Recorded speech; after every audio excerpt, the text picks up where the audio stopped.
My fiancé's business partner turned out to be his baby mother. Wedding called off 48 hours before. I was about to marry the woman of my dreams until a single text message revealed a secret that would shatter our perfect world. My name is Daniel, and at 32 years old, I thought I had it all figured out. I was standing in the master bedroom of our new home, watching my fiancée, Rebecca, hang her wedding dress on the closet door. The white silk gown shimmered under the afternoon sunlight, a perfect symbol of the new beginning we were about to embark upon. In just 48 hours, Rebecca would become my wife, and I couldn't have been happier. We had been together for 3 years, after meeting at a friend's wedding where I was the best man and she was a bridesmaid. From the moment I saw her walking down that aisle in her lavender dress, I knew there was something special about her. We spent the entire evening talking, discovering we had the same sense of humor, similar career ambitions, and a mutual love for adventure. 6 months later, I proposed during a weekend trip to Napa Valley, getting down on one knee amidst the vineyards as the sun set behind the hills. Now, our wedding was just 2 days away, and everything was falling into place perfectly. The venue was booked, the caterer confirmed, and 200 guests were flying in from all over the country to celebrate with us. Our relationship had been what some might call storybook, filled with romantic gestures, mutual respect, and deep emotional connection. Rebecca was a successful architect, passionate about her work, but always making time for our relationship. I was a marketing director at a tech company, and together we had built a life that many of our friends admired.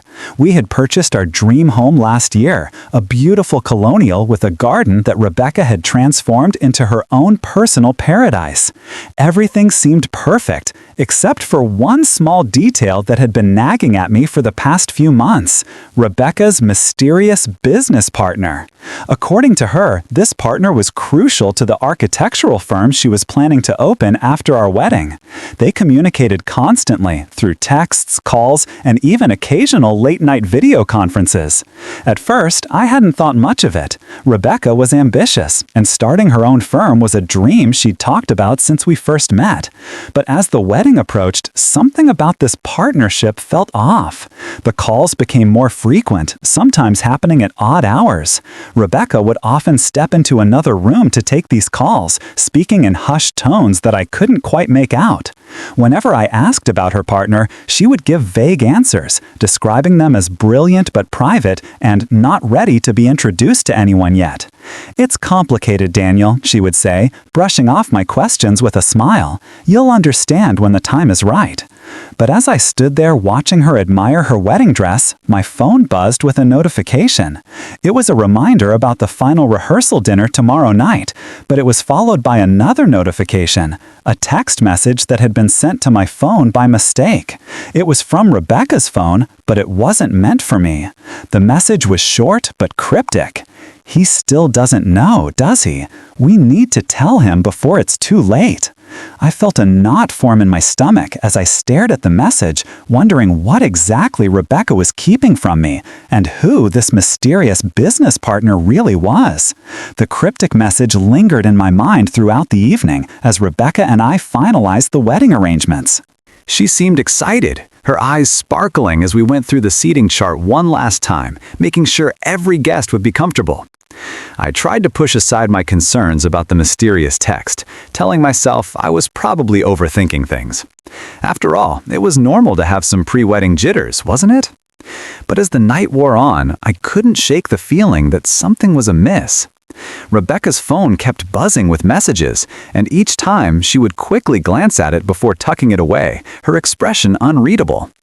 When I asked if everything was all right, she would force a smile and assure me that it was just wedding-related stress. "You know how these things can be, Daniel," she said, her fingers flying across the screen as she typed a rapid response. "Last-minute details, vendor confirmations, that sort of thing." But I couldn't help noticing that she never showed me any of these messages, and her explanations were becoming increasingly vague. That night, as we lay in bed, Rebecca's phone lit up again with a notification. She quickly grabbed it, her back turned to me as she read whatever message had arrived. I pretended to be asleep, my heart pounding as I listened to her typing a response. After a few minutes, she placed the phone back on the nightstand and settled into bed. I waited until her breathing became steady and even, then carefully reached for her phone. My hands trembled slightly as I entered her passcode, our anniversary, something I knew she used for everything. The screen lit up, revealing a series of messages between Rebecca and someone saved in her contacts simply as Jordan. The messages were frequent and familiar, with an intimacy that didn't quite match the professional relationship Rebecca had described. As I scrolled through their conversation, I noticed several references to the little one and our arrangement. There were mentions of meetings and discussions that didn't sound like typical business conversations. One message from Jordan read, "I know this is difficult, but we need to consider what's best for the baby. Maybe we should tell Daniel together." Another from Rebecca responded, "Not now, not with the wedding so close. Let's wait until after we're married and settled." My blood ran cold as I read those words. Baby? What baby? Rebecca and I had discussed children, of course, but we had agreed to wait a year or two after the wedding before starting our family. And who was this Jordan? The name was gender neutral, but the tone of their messages suggested a close personal relationship that went beyond business. I carefully placed Rebecca's phone back on the nightstand, my mind racing with questions and fears. Was Rebecca having an affair? Was this Jordan her lover? And what was this about a baby? As I lay there in the darkness, pieces of a puzzle I didn't even know existed began to form in my mind. The late-night calls, the hushed conversations, the secrecy, it all pointed to something much bigger than a simple business partnership. The next morning, I woke up before Rebecca, my mind heavy with the weight of what I had discovered. I watched her sleeping peacefully, her face relaxed and beautiful, and felt a surge of conflicting emotions. I loved this woman with all my heart, but now I wasn't sure if I truly knew her at all. As she stirred and opened her eyes, greeting me with a sleepy smile, I made a decision. I needed to find out the truth before our wedding day, no matter how painful it might be. And I knew exactly where to start looking for answers. The day before our wedding was supposed to be filled with joy and anticipation, but instead it was clouded with suspicion and doubt. While Rebecca went to the salon for her pre-wedding pampering session, I decided to do some investigating of my own. My first stop was her home office, a space she had always considered her private sanctuary. As I entered the room, I noticed how meticulously organized everything was. Blueprints stacked neatly on the desk, reference books arranged alphabetically on the shelves, and a collection of architectural awards displayed prominently on the wall. Rebecca was always proud of her professionalism and attention to detail, which made what I was about to do feel even more like a betrayal. But the cryptic messages about a baby had shaken me to my core, and I needed answers. I started by searching through her desk drawers, careful to leave everything exactly as I had found it. In the second drawer, beneath a stack of invoices, I discovered a small locked box. My heart raced as I tried various combinations: her birthday, our anniversary, the date we first met. Finally, the lock clicked open when I entered the code for the date of her college graduation. Inside the box were several documents that made my blood run cold. The first was a birth certificate for a child named Lily, born 2 years ago. The mother's name was listed as Rebecca, but the father's name was left blank. Beside the birth certificate was a custody agreement signed by Rebecca and someone named Jordan Mitchell. According to the document, they shared joint custody of Lily, with Rebecca having primary physical custody. There were also several photographs of a beautiful baby girl who bore a striking resemblance to Rebecca, the same dimpled smile and curious eyes. As I sifted through the papers, I found a letter from Jordan, dated 6 months ago. The letter was emotional and heartfelt, expressing concern about Rebecca's upcoming marriage and how it might affect their daughter. "I understand why you haven't told Daniel about Lily yet," the letter read, "but I worry that keeping this secret is creating a foundation of dishonesty in your relationship. He deserves to know the truth, especially before you make such a lifelong commitment." My hands trembled as I read those words. Rebecca had a child, a 2-year-old daughter, and she had never mentioned her to me. All those times she had visited her family out of state, she had actually been spending time with her daughter. The business trips and client meetings that occasionally kept her away overnight were likely visits with Lily as well. As I sat there, surrounded by evidence of Rebecca's deception, I felt a wave of nausea wash over me. How could the woman I loved, the woman I was about to marry, keep something so significant from me? A child wasn't a minor detail or a white lie. It was a fundamental part of her life that she had deliberately hidden from me. But as I continued to search through the box, I found something even more shocking, a paternity test result that identified Jordan Mitchell as Lily's father. Alongside it was a photograph of Rebecca with a man I didn't recognize, both of them cradling a newborn Lily between them. They looked happy, like a family, and the resemblance between the man and the baby was unmistakable. Jordan Mitchell wasn't just Rebecca's business partner or the father of her child. He was her ex-boyfriend, someone she had once loved enough to start a family with. And as I looked at the dates on the documents, I realized with a sinking feeling that Rebecca's relationship with Jordan had overlapped with the beginning of our own. Suddenly, everything started to make sense. The secrecy, the hushed phone calls, the vague explanations about her business partner. Jordan wasn't just a figure from Rebecca's past. He was still very much present in her life as the co-parent of their child. And she had deliberately concealed this entire part of her life from me, choosing instead to weave a web of lies that had grown more complex with each passing month. As I heard Rebecca's car pull into the driveway, I quickly returned everything to the box, locked it, and placed it back in the drawer exactly as I had found it. I needed to confront her, but not yet. First, I had to understand how deep this deception went, and I had a feeling that the answers I was looking for were much closer than I had imagined. The next few hours passed in a blur as I tried to maintain a facade of normalcy while my world was crumbling around me. Rebecca returned from the salon glowing and relaxed, excited about our wedding day, which was now just hours away. She chattered animatedly about her hair, her nails, and the final details with the wedding coordinator, all while I nodded along, my mind racing with the information I had discovered. "You seem quiet, Daniel," she said, her brow furrowed with concern as she noticed my distraction. "Are you getting cold feet?" I forced a smile, shaking my head. "Just overwhelmed with emotion, I think. I can't believe we're actually getting married tomorrow." Her face softened, and she reached out to squeeze my hand. "I know what you mean. It feels like a dream, doesn't it? All those months of planning, and now it's finally happening." If only she knew that the dream was about to become a nightmare. As evening approached, we went our separate ways to get ready for the rehearsal dinner. Rebecca was staying at her parents' house, following tradition, while I returned to our home to change. Alone in the house we had built together, I felt a wave of anger and betrayal wash over me.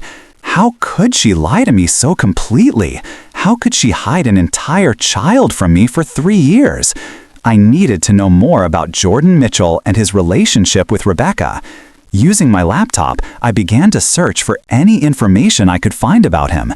It didn't take long to discover that he was a successful real estate developer in the city, with an impressive portfolio of commercial and residential properties.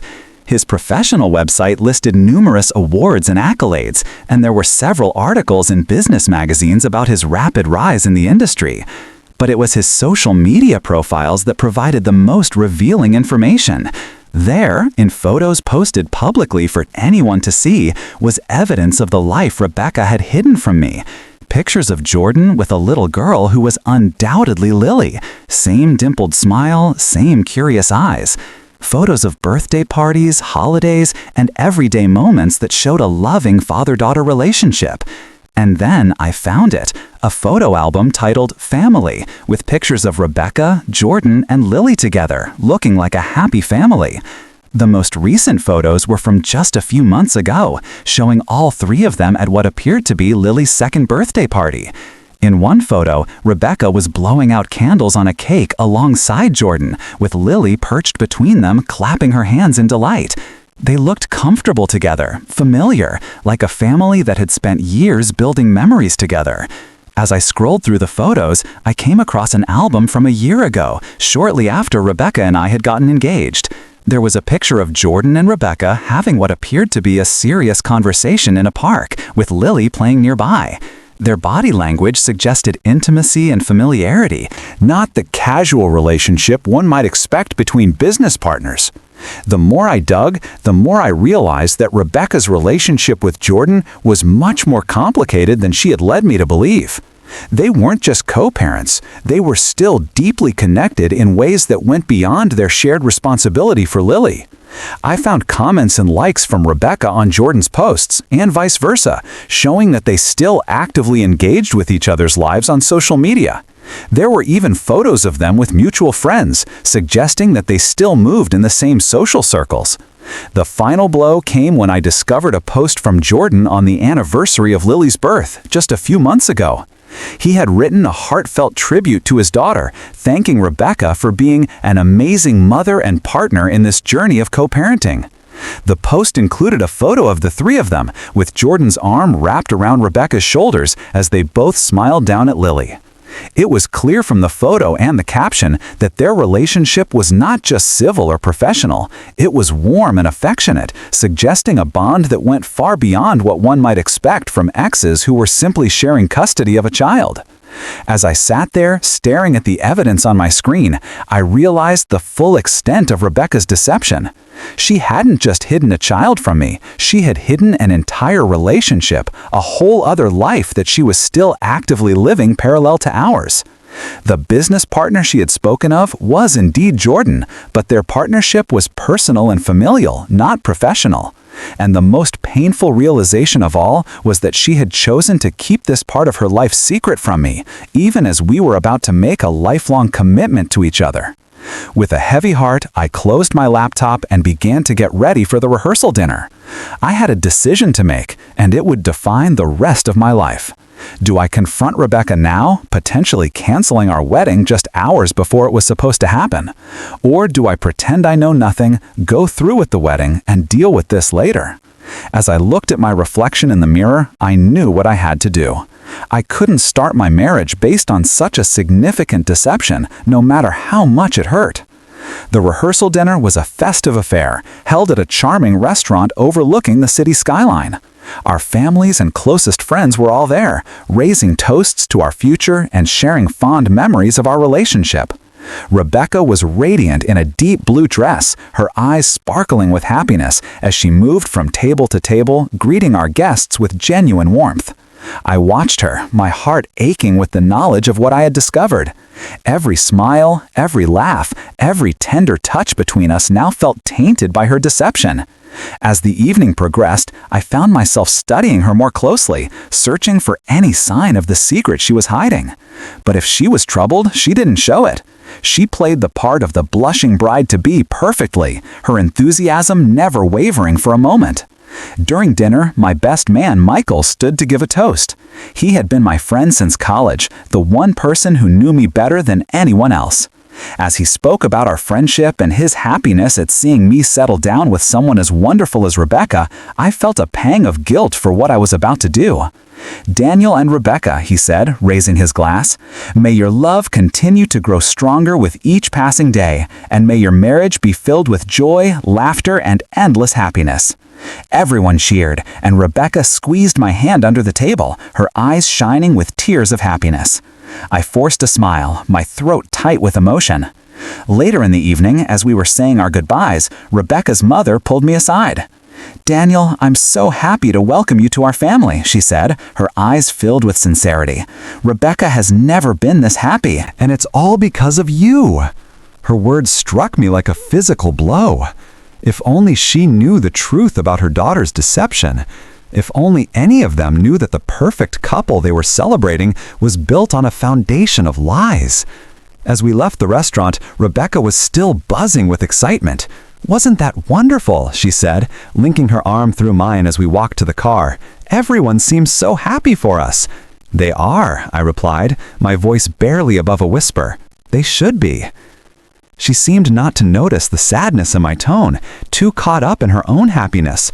"I can't believe tomorrow is finally here," she continued, leaning her head against my shoulder. "I've been dreaming about this day since I was a little girl." Her words sent a fresh wave of pain through me.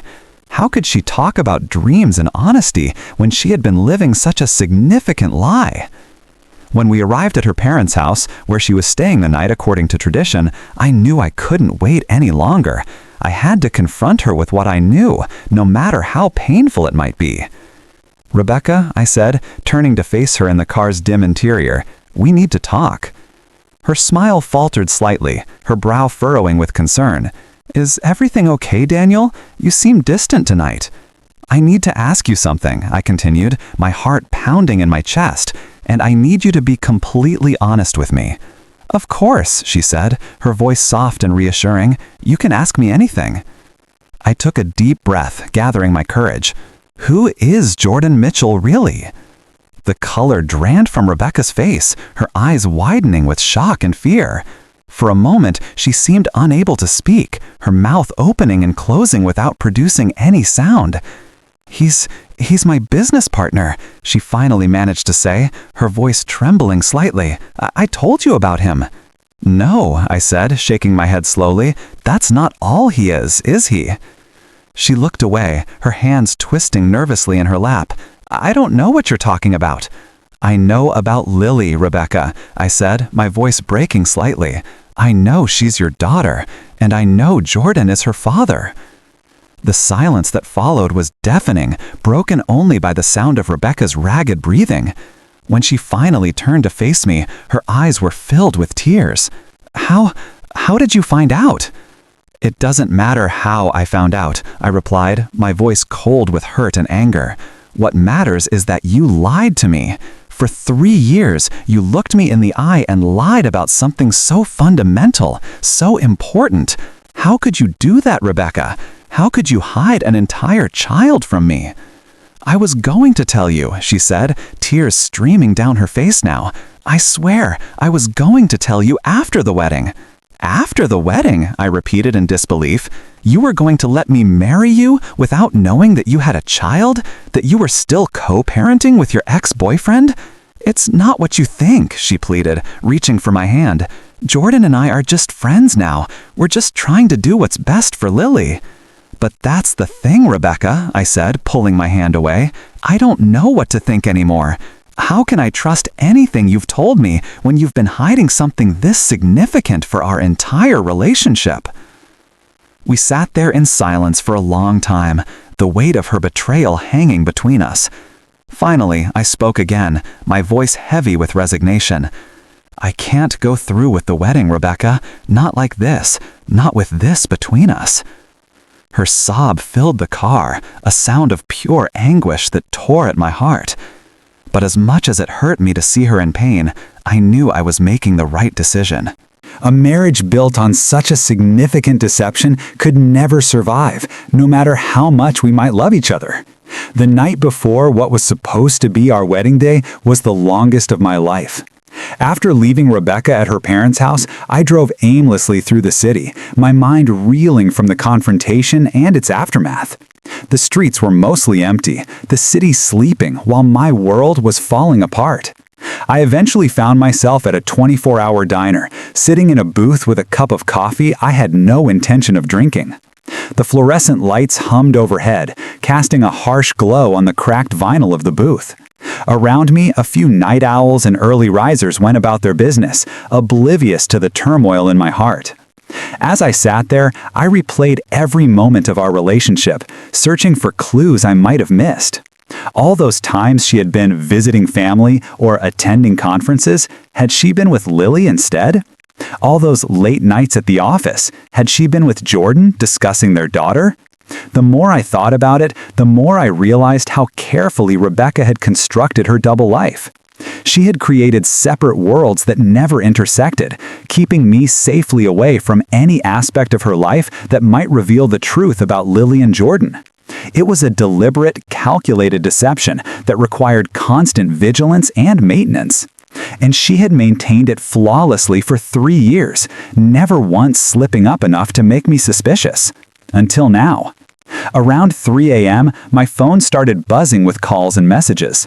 Our wedding was scheduled for 4 p.m. the next day, and word was beginning to spread that something was wrong. Michael, my best man, was the first to reach out, his messages growing increasingly frantic as I continued to ignore them. Then came calls from my parents, from Rebecca's parents, from the wedding planner. Each notification was a painful reminder of the life I was about to upend. Not just my own, but the lives of everyone who had invested time, money, and emotion into our wedding day. By 6 a.m., I knew I couldn't hide any longer. I drove to our home, the house we had purchased together with such excitement and hope. As I walked through the front door, I was struck by how empty it felt without Rebecca's presence. The wedding dress still hung in the closet, a ghost of the future we had planned. My tuxedo was laid out on the bed, ready for a celebration that would never happen. I called Michael first, knowing he deserved to hear the news from me directly. "Daniel, where are you?" he asked, his voice thick with concern. "Everyone's been trying to reach you. The wedding coordinator is having a meltdown." "The wedding is off, Michael," I said, my voice flat and emotionless. "I'm calling it off." There was a long silence on the other end of the line. "What? Why? What happened?" "Rebecca's been lying to me," I explained, my throat tight with emotion, "about something significant." I didn't go into details, not yet. I needed to process everything myself before I could explain it to others. "I'm sorry, man," Michael finally said, his voice filled with genuine sympathy. "Whatever happened, I'm here for you." After hanging up with Michael, I called my parents, then the wedding coordinator, then the venue manager. Each call was more difficult than the last, as I explained that the wedding was being canceled just hours before it was supposed to take place. There were questions, of course, but I kept my explanations vague, promising to provide more details later. Around noon, I received a text from Rebecca. "Can we please talk? Just one more time, face to face." I hesitated, my thumb hovering over the screen. Part of me wanted to refuse, to cut all ties and move on. But another part of me knew that we needed closure, that this chapter of our lives couldn't end without a final conversation. I agreed to meet her at a neutral location, a park near the city center, where we had shared many picnics during our early dating days. When I arrived, she was already there, sitting on a bench overlooking the pond. She was still wearing the clothes from the night before, her eyes red and swollen from crying. As I approached, she stood up, her hands twisting nervously in front of her. "Thank you for coming," she said, her voice barely above a whisper. "I needed to see you one more time." We sat in silence for a few moments, the weight of unspoken words hanging between us. "I'm so sorry, Daniel," she finally said, tears welling in her eyes again. "I never meant to hurt you. I was just so scared." "Scared of what?" I asked, my voice softer than I intended. "Scared of losing you," she replied, her voice breaking. "When we first met, things with Jordan were still so complicated. We had just finalized our custody agreement, and we were still figuring out how to co-parent Lily. I was afraid that if you knew about her, about my past, you wouldn't want to be with me." "But don't you see?" I said, my frustration rising again. "By not telling me, you took away my choice. You decided what I could and couldn't handle, without giving me a chance to make my own decision." "I know," she said, nodding sadly. "And the longer we were together, the harder it became to tell you. It was like this lie took on a life of its own, growing bigger and more complicated with each passing day. I kept telling myself that I would tell you soon, that the timing was never right." "And what about Jordan?" I asked, the question that had been haunting me all night. "Are you still involved with him?" "No," she said, shaking her head emphatically. "Not romantically. We're just co-parents, trying to do what's best for Lily. But I won't lie to you, Daniel. We're friends. We have to be, for our daughter's sake." I nodded slowly, understanding the complexity of their situation. "Does Lily know about me?" I asked, the question catching both of us by surprise. Rebecca looked surprised by the question, then thoughtful. "No," she finally said. "I never told her about you. I thought it would be too confusing for her, especially if things didn't work out between us." Her words stung, a fresh reminder of how little faith she had in our relationship. As we sat there, two people who had been on the verge of spending their lives together just 24 hours earlier, I realized that there was no going back. The trust between us had been broken beyond repair, and no amount of explanation or apology could fix it. "I have to go, Rebecca," I said, standing up. "I need to make some calls, let people know officially." She nodded, tears streaming down her face again. "I understand." As I walked away, I heard her call my name one last time. "Daniel?" I turned back to look at her. "I really did love you," she said, her voice filled with pain. "I still do." I nodded, unable to speak past the lump in my throat, then continued walking, leaving behind the woman I had loved and the future we had planned together. The day that was supposed to be my wedding day dawned bright and clear, a cruel irony that wasn't lost on me. The weather was perfect for an outdoor ceremony, with blue skies and a gentle breeze, the kind of day that dreams are made of. But my dream had turned into a nightmare, and instead of preparing to marry the woman I loved, I was getting ready to face 200 guests and tell them that the wedding they had traveled from all over the country to attend was canceled. I arrived at the venue early, before most of the guests were due to arrive. The grounds were already set up for the ceremony, with white chairs arranged in neat rows facing a flower-covered arch where Rebecca and I were supposed to exchange vows. Tables were being set up for the reception, complete with centerpieces and place settings that had been carefully chosen months ago. Everything was beautiful, perfect, and heartbreaking. Michael was already there, having arrived as soon as I called him. He stood by my side as I spoke to the wedding coordinator, the caterer, and the band leader, explaining that the ceremony was off. Each conversation was more difficult than the last, as I watched the disappointment and confusion on their faces. Around 3 p.m., guests began to arrive. They came dressed in their finest, carrying gifts and smiling in anticipation. As they greeted each other with hugs and laughter, I felt a growing sense of dread. These were our friends and family, people who had supported our relationship and celebrated our love. How would they react when they learned the truth? By 3:30 p.m., most of the guests had arrived, and the venue was buzzing with conversation and excitement. It was time. Michael stood beside me, his hand on my shoulder in a gesture of support. "You don't have to do this alone," he said quietly. "I'll be right here with you." I nodded gratefully, then took a deep breath and walked to the microphone that had been set up for the ceremony. As I stepped up to the podium, a hush fell over the crowd. Expectant faces turned toward me, smiles ready for the celebration that was supposed to begin. "Good afternoon, everyone," I began, my voice shaking slightly. "Thank you all for being here today." I paused, gathering my thoughts, trying to find the right words to explain what had happened without humiliating Rebecca or causing unnecessary pain.